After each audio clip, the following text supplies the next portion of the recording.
జ్ఞానయోగం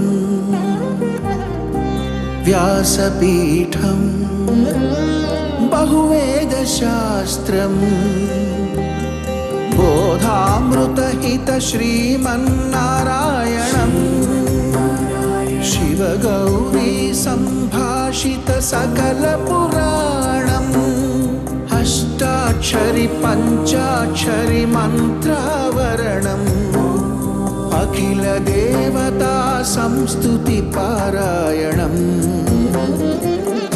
జయ మంగళకరమీ ప్రవచన శ్రవణం అనుదినము శుభము సుఖము జీవన గమనం దేవరాగం జ్ఞానయోగం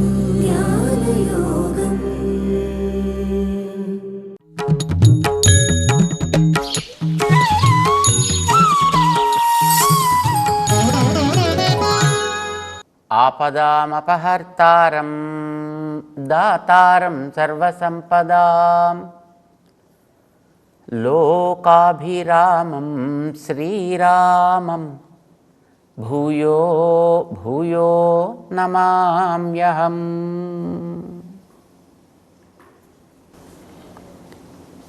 జై శ్రీమన్నారాయణ. ప్రియ భగవద్బంధువులారా, భగవద్గీత 18 అధ్యాయాలు 700 శ్లోకాలు ఉన్నట్టుగా 700 శ్లోకాల గ్రంథాన్ని భగవద్గీత అనే పేరుతోటి వ్యవహరిస్తారు అనేటువంటి విషయాన్ని మనకి మన పూర్వ ఆచార్యులు తమ గ్రంథాల్లో ఉల్లేఖించారు.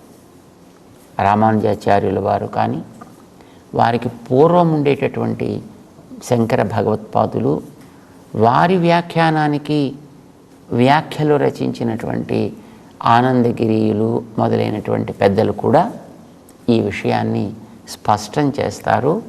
700 సంఖ్యగా కలిగినటువంటి శ్లోకాలతో నిండి ఉండేటటువంటి భగవద్గీత గ్రంథము అనే విషయాన్ని వాళ్ళు కూడా స్పష్టంగానే తమ వ్యాఖ్యల్లో చెప్పారు. ప్రామాణికులైనటువంటి ఆచార్యులు కానీ, లేదు ఇతర గ్రంథాల్లో, ఇతర పురాణాల్లో మహర్షి వేదవ్యాసులే చేసినటువంటి ఉల్లేఖనాన్ని బట్టి ఇది 700 శ్లోకాలు కలిగిన గ్రంథంగా మనకి తెలుస్తోంది. దీన్ని 18 అధ్యాయాలుగా చెప్తారు. ఈ 18 అధ్యాయాలని కూడా 6, 6, 6గా విభాగం చేయడం జరిగింది. 6ని ఒక షట్కము అని వ్యవహరిస్తారు. 1 నుంచి 6 దాకా ప్రథమ షట్కం, 7 నుంచి 12 దాకా మధ్యమ షట్కం,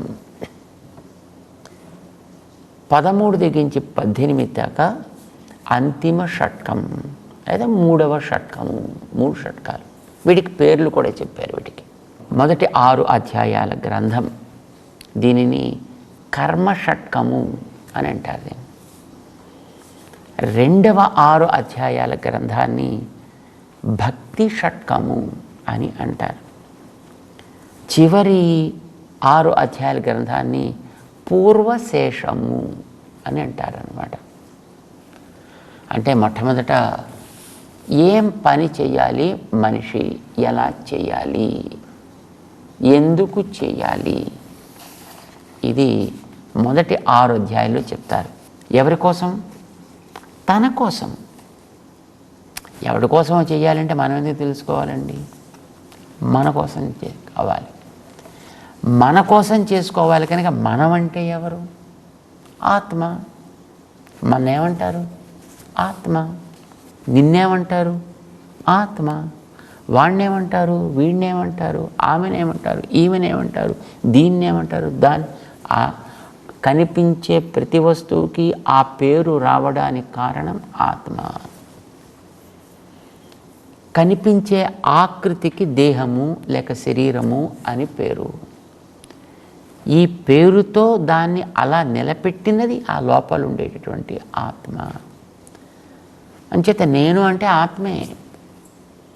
నన్ను గురించి తెలుసుకోవడం అంటే ఆత్మని గురించి తెలుసుకోవడము అని అర్థం.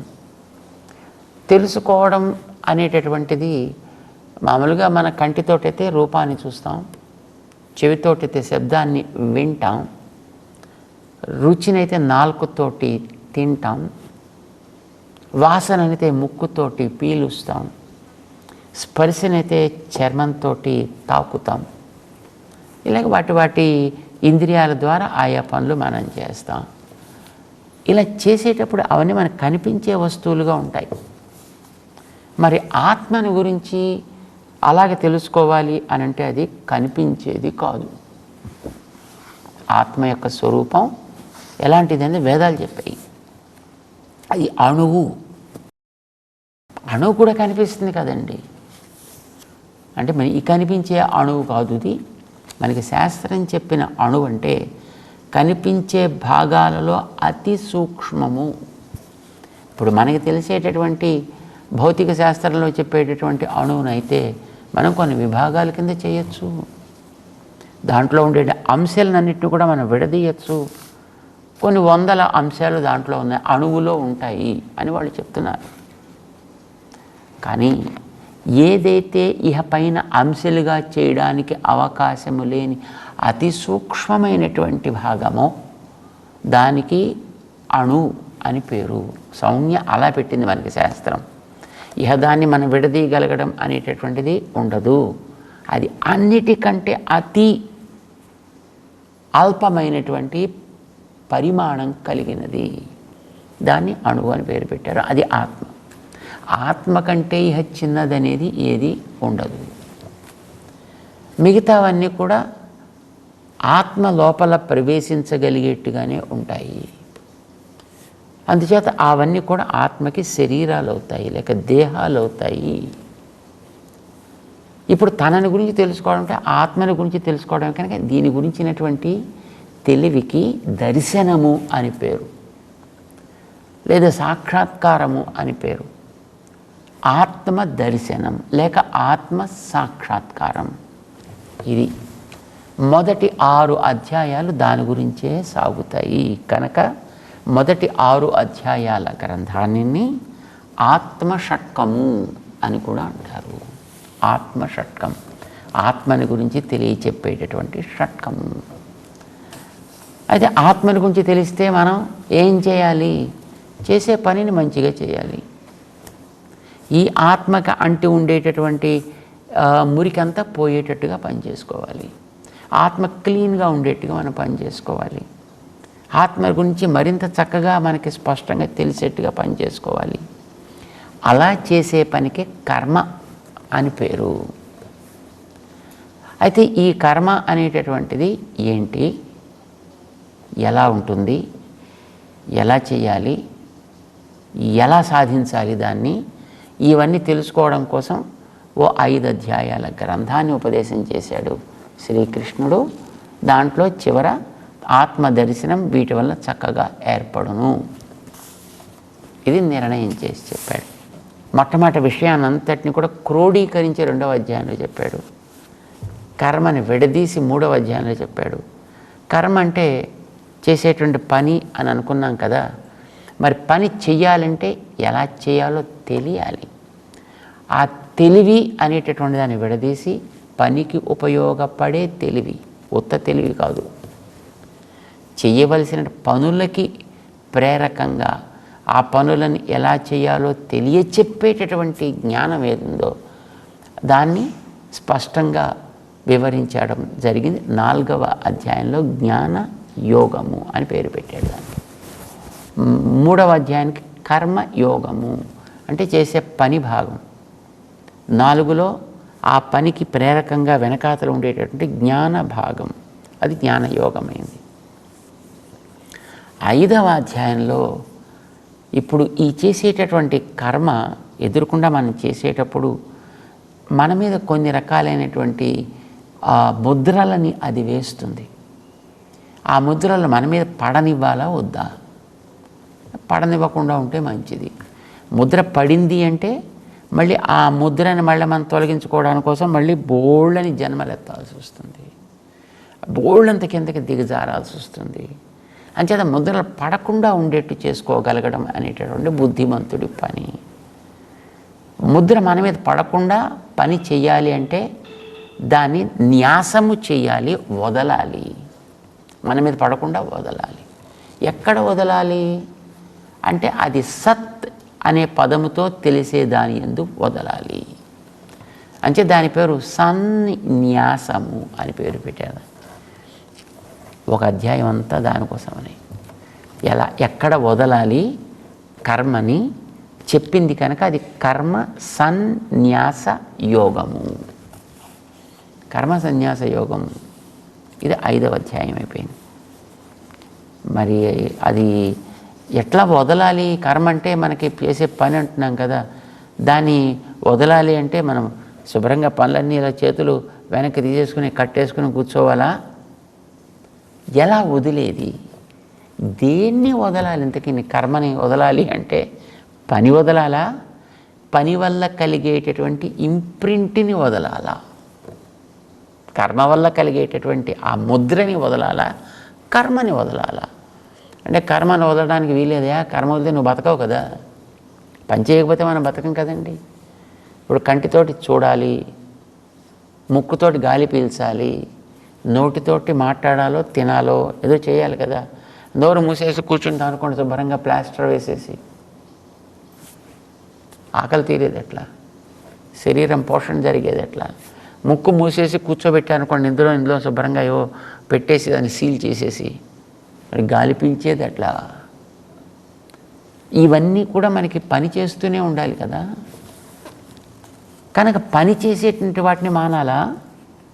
మానితే మనం బతకలేం కదా. వాటిని పని చేసేటప్పుడు పని వల్ల కలిగేటటువంటి మన మీద ఏర్పడేటటువంటి ముద్రల భారాన్ని వదలాలి. సరే, అది ఎలా వదలాలో చెప్పారు. మరి ఎక్కడ వదలాలో చెప్పింది 5వ అధ్యాయంలో. ఇది కర్మ సన్యాసము చెయ్యాలి అని అంటే అది ఎలా అంటే దానికి సాధనమైనటువంటిది నీ మనస్సయా. కనుక మనస్సుని నువ్వు జాగ్రత్తగా ట్రైనింగ్ ఇచ్చి అది వదిలేటట్టు చెయ్యి. ఎలా ట్రైనింగ్ ఇవ్వాలి దానికి? ఎక్కడ ట్రైనింగ్ ఇవ్వాలి? ఏ పద్ధతిలో ఇవ్వాలి? అలా ఇస్తే ఏం జరుగుతుంది? ఇవన్నీ అర్జునుడికి కలిగిన సందేహాలు. వాటిని తీర్చడం కోసమని ఆయన ఒక అధ్యాయం చెప్పాల్సి వచ్చింది. 6వ అధ్యాయం. దాని పేరు మనస్సుని సరి అయిన పద్ధతిలో శిక్షణనిచ్చుట, ఆత్మ సంయమ యోగము అని దానికి పేరు పెట్టాడు దాన్ని. సో ఇలా చేసినట్లయితే చక్కగా నువ్వు పని చేసుకోగలుగుతావు, హాయిగా జీవించగలుగుతావు, నీకు నువ్వెవరివో కూడా తెలిసి వస్తుంది. ఇంకేం చాలా బాగుంది, అయితే తెలుసుకోవడానికి బయలుదేరతాను అన్నాడు అర్జునుడు. ఎలా తెలుసుకోవాలి అంటే యోగం ద్వారా తెలుసుకోవాలి. దానికి యోగం అని పేరు పెట్టాడు ఆయన. ఇందులో ప్రతిదానికి ఒక విధంగా యోగం అని పేరు పెట్టాడు. యోగం అంటే అది ఒక పద్ధతి, అది ఒక ఉపాయం, అది ఒక సాధన. ఈ సాధన చెయ్యాలి. ప్రతిదీ ఒక సాధనే. అది మనం చెయ్యగలిగితే సక్రమంగా ఆయా సన్నివేశం అది ఫలిస్తుంది. మనం చేసే పని ఎలా చేయాలో తెలిస్తే పని సవ్యంగా సాగుతుంది. చేసేటప్పుడు దానికి వెనకాల ఉండే తెలివి ఎలా ఉండాలో తెలిస్తే ఆ చేసే పని మనకి బాధకం కాకుండా ఉంటుంది. ఇలాగా ఉండేటువంటి దానికి యోగము అని పేరు. 18 అధ్యాయాలకి 18 యోగాలని పేర్లు ఉన్నాయి. కనుక 18 సాధనాలు. ఇవన్నీ ఒక్కొక్కటి ఒక్కొక్క సాధనం. సో ఈ సాధనాల్ని మనం అవలంబించినట్లయితే చక్కగా మనకి ఆత్మ దర్శనం అవుతుందా, ఆత్మ సాక్షాత్కారం ఏర్పడుతుంది. తస్మాత్ యోగి భవ అర్జున. 6వ అధ్యాయంలో చివరికి వచ్చిన తర్వాత చక్కగా నువ్వు యోగి కావయా అన్నాడు ఆయన. అసలు దానికోసం ఎదురు చూస్తున్నాడు పాపం ఈ పెద్ద మనిషి. ఎప్పుడు యుద్ధం మానేసి చక్కగా వెళ్ళిపోమంటాడా అని. సరే ఈయన అన్నాడు, యోగి భవ, హాయిగా యోగి కావయా అన్నాడు ఆయన. ఓ అయిపోతానైతే యోగిని. వెంటనే బయలుదేరాడు పాపం. చొక్క పంచి కండువా వేసుకుని ఆయన ఎక్కడో ఓ చెట్టు వెతుక్కొని కింద కూర్చుని తపస్సు చేసుకుందాం అన్నట్టుగా బయలుదేరాడు అర్జునుడు. ఎలా పిలిచాడు ఆయన. నువ్వు యోగి అంటే ఇలా అనుకుంటున్నావు, చాలా బాగుంది, కానీ యోగం చేసే వాళ్ళందరంటే నాకు ఇష్టం కాదు సుమా అని చెప్పాడు ఆయన. ఎందుకని? యోగినామపి సర్వేషాం మద్గతేన అంతరాత్మనా శ్రద్ధావాన్ భజతే యో మాం సమ్మే యుక్తతమో మతః. యోగులు చాలామంది ఉండొచ్చును, కానీ వాళ్ళందరిలోకి కూడా మద్గతేన అంతరాత్మన, నీకు ఆత్మదర్శనం కావాలని చెప్పాం కదా. ఆత్మదర్శనం అంటే ఆత్మని స్పష్టంగా తెలుసుకోవడం అని కదా. ఇప్పుడు నీకు గ్లాసు నిండా చెరుకు రసం ఇచ్చారనుకోండి తాగమని, మంచి వేసవికాలంలో మధ్యాహ్నం వేళ, ఆహా ఎంత బాగుందండి, తాగావు, సంతోషం. తాగినప్పుడు ఆనందంగానే ఉంది, కానీ ఇది మళ్ళీ మళ్ళీ తాగాలని అనిపిస్తే ఏం చేయాలో తెలియాలి కదా. చెరుకు రసం ఎక్కడి నుంచి వస్తుంది, ఎలా వస్తుంది, అది ఎక్కడ పండుతుంది, ఎలా పండుతుంది. పోనీ ఒకవేళ అవన్నీ తెలుసుకోకపోయినా నీ గ్లాసు ఖాళీ అయితే మళ్ళీ అందరూ పోసేవాడో కూడా తెలియాలి కదా అని, వాడు ఎలా పోస్తాడో కూడా తెలియాలి కదా. దానికైనా పైసలు ఇవ్వాల్సి వస్తే ఆ పైసలు ఎక్కడి నుంచి తెచ్చుకోవాలో కూడా తెలియాలి కదా.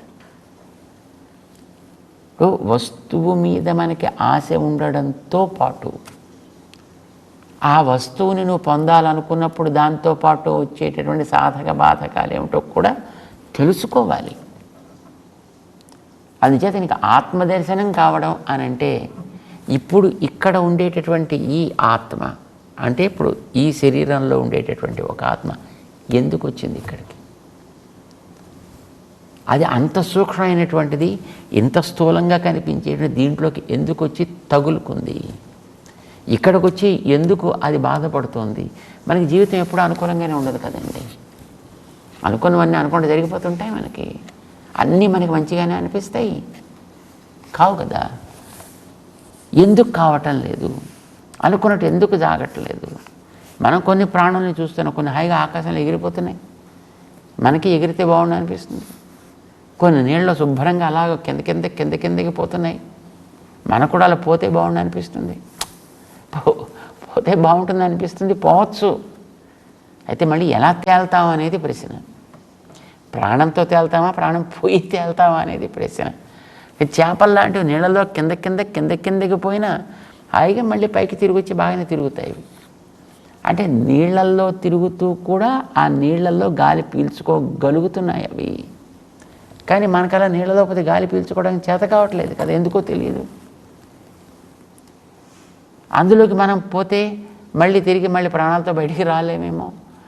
కనుక పోయినా మళ్ళీ తిరిగి రావాలంటే ఏం చేయాలి? ఇప్పుడు మన వాళ్ళు దానికోసం ఒక పెద్ద ఆక్సిజను, దానికోసం మళ్ళీ ఒక పెద్ద కవరు, దానికి వెనకాతల కొన్ని సిలిండర్సు, ఇలాంటివన్నీ పెట్టుకుని దాంతో వాళ్ళు జాగ్రత్తగా మళ్ళీ వెళ్ళి బయటికి రావడం అని చేస్తుంటారు. ఎలా చెయ్యాలి ఆ చేయదలుచుకున్న పనిని అనేటటువంటిది తెలియాలి. సో ఏదైనా ఆత్మ అనేటటువంటిది ఇందులోకి వచ్చి ఇక్కడ ఉంది, కొంతకాలం తర్వాత మళ్ళీ ఇందులో ఉండట్లేదు, పోతోంది. ఎందుకు పోతుందో మనకు తెలియదు, ఎలా పోతుందో మనకు తెలియదు, ఎవడు తీసుకెడుతున్నాడో మనకు తెలియదు, అసలు ఇక్కడ ఎందుకు ఉంచాడో తెలియదు, అసలు ఎందుకు ఉంది అది అంటే దాన్ని కూడా నడిపేవాడు ఎవడో ఒకడు ఉన్నాడనమాట. ఎవరో ఏదో, కానీ తాను స్వతంత్రముగా అయితే లేదు. ఇంతవరకైతే మనకు ఖాయమే కదా, మనం స్వతంత్రంగా లేం కదా. ఇక్కడ మనని వెనకాతల ఏదో నడిపిస్తోంది ఒకటి. ఏం నడిపిస్తోంది అనేది మనకు తెలియకపోవచ్చు, కానీ నడిపిస్తోంది ఒకటైతే తప్పనిసరిగా. పడుకుంటున్నాం, జీవించే ఉంటున్నాం, మళ్ళీ లేస్తున్నాం, అన్నీ జ్ఞాపకం ఉంటున్నాయి. జ్ఞాపకం ఉండేట్టు చేసేదేది, నిద్రపోయిన తర్వాత మళ్ళీ లేపేదేది, నిద్రపోతున్నప్పుడు కూడా నడిపేదేది. అంటే నిద్రపోతున్నప్పుడు నడపడం అంటే నిద్రలోంచి లేచి నడవడం అని కాదు. ఇప్పుడు మన నిద్రలో ఉన్నప్పటికీ కూడా మన లోపల గాలి, శ్వాసోచ్ఛ్వాసాలు మనకి సాగుతున్నాయి. లోపల తరగాల్సినటువంటి రక్త ప్రసరణం అంతా కూడా సవ్యంగా సాగుతోంది. జీర్ణ వ్యవస్థ అంతా కూడా హాయిగా సాగుతోంది. గతంలో మనం ఏవైతే విని పెట్టుకున్నామో అవన్నీ కూడా ఎక్కడో ఒకచోట సురక్షితంగా ఉంటున్నాయి అవన్నీ కూడా. లోపల వ్యవస్థ అంతా హాయిగా సాగుతోందంటే మనం అనుకోకుండా సాగుతోందంటే ఎవరో సాగేటట్టు చేస్తున్నారని అర్థం. మనని గురించి తెలుసుకోవడం అంటే నేను నన్ను నడిపేటటువంటి ఆ వెనకాతల వ్యవస్థ ఏమి, అది తెలుసుకోవడం ఎందుకు అవసరం అసలు? అది తెలిస్తే నేను అప్పుడప్పుడు అనుకున్నట్లుగా ఇక్కడ నడవలేకపోతున్నాను, నాకు అనుకున్నట్టుగా అన్నీ జరగటం లేదు అని అంటే ఆ వ్యవస్థని కనుక మనం బహుశా అనుకూలపరుచుకున్నట్టయితే మనం అనుకున్నవన్నీ ఇక్కడ చేయగలమేమో, అనుకున్నట్టుగా ఇక్కడ ఉండగలమేమో. మనం అనుకున్నట్టయితే ఇప్పుడు ఉండటం లేదు. ఆ వెనకాతలు నడిపే తత్వాన్ని తెలుసుకున్నట్లయితే ఇది మనకు అనుకూలం అవుతాయేమో. ఆ వెనకాతలు లేదు. మనని వెనకాతలు నడిపే మెకానిజం ఏమిటి? నీకు ఇచ్చినటువంటి ఒక వాహనాన్ని నడిపించే ఇంజన్, నడిపించేటటువంటి ఆయిల్, లేక నడిపించేటటువంటి పవర్, అది ఏదో కూడా నీకు తెలుసుకున్నప్పుడు నువ్వు దాన్ని స్వతంత్రంగా చక్కగా నావిగేట్ చేసుకోగలుగుతావు, వాడుకోగలుగుతావు. లేదా దాన్ని ఎక్కడ ఆగిపోతే అక్కడ పారేసి పోవలసి వస్తుంది. అయ్యో ఎంతో విలువైనది అలా ఎక్కడో పారేసిపోతే ఎట్లా? కనుక అన్నీ సమగ్రంగా తెలియకపోవచ్చు, రైట్? ఇంజిన్ యొక్క మెకానిజం అంతా మనకి రాకపోవచ్చు, నో ప్రాబ్లం.